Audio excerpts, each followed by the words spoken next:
आप सुन रहे हैं एजी एंटरटेनमेंट की धमाकेदार प्रस्तुति। डीजे साजन राजा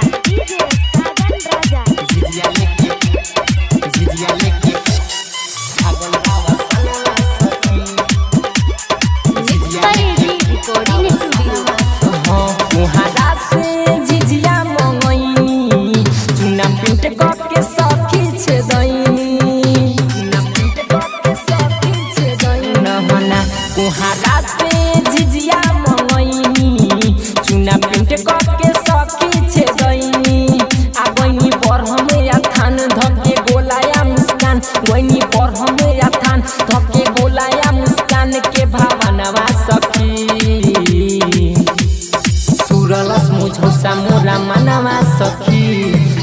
लेके भागल रावा सनमा सखी तुरलस मुझोसा मोरा मनवा सखी जिजिया लेके भागल रावा सनमा सखी। डीजे साजन राजा एजी एंटरटेनमेंट की धमाकेदार प्रस्तुति। भागल रावा सनमा सखी जिजिया लेके रिकॉर्डिंग स्टूडियो। पहिले यारवा के जनती इरादा सचे कहिले भूलई ना वादा खेलनी सखी दिहलस झमेल दियरी में माटी के डललस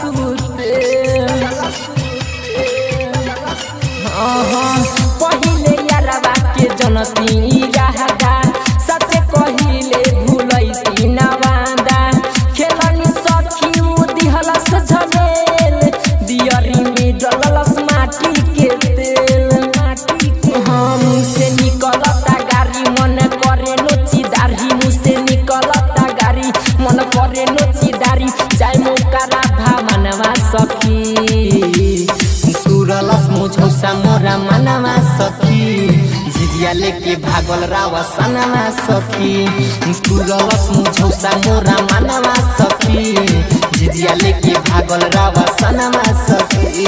डीजे साजन राजा एजी एंटरटेनमेंट की धमाकेदार प्रस्तुति। भागल रावा सनमा सखी जिजिया लेके रिकॉर्डिंग स्टूडियो।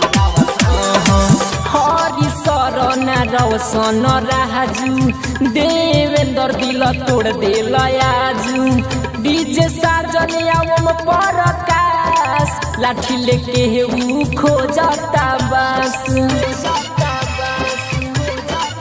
नाना हरि शरण रौशन राजू देवेंद्र दिल तोड़ दिल आजू डीजे साजन आवम परकाश लाठी लेके ऊ खोजता बस कथी माथे उठाई डोइनी के गरी आई कथी माथे उठाई डोइनी के गरी आई गाई गानवा सखी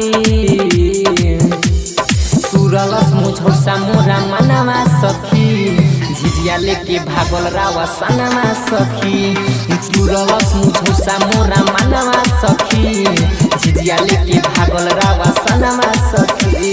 हारा से जिजिया मंगैनी चुना पेंट करके सखी छे दैनी आ गइनी पर हमें थान धके बोलाया मुस्कान गइनी पर हमें थान धके बोलाया मुस्कान के भावनवा सखी